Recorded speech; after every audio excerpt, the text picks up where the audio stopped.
वफाकी हुकूमत का यूटिलिटी स्टोर्स बंद करने का फैसला। वफाकी हुकूमत ने यूटिलिटी स्टोर्स बंद करने का फैसला किया है।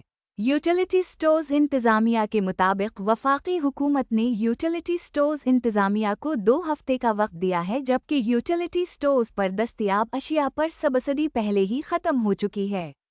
इंतज़ामिया का बताना है कि यूटिलिटी स्टोर्स बंद होने की खबर के बाद 11,000 से ज़ायद मुलाज़मीन में तशवीश पाई जाती है।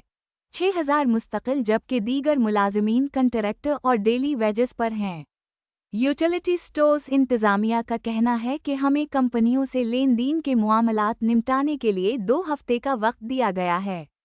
वफाकी हुकूमत ने यूटिलिटी स्टोर्स समेत 16 महकमों को बंद करने की तैयारियां मुकम्मल लें।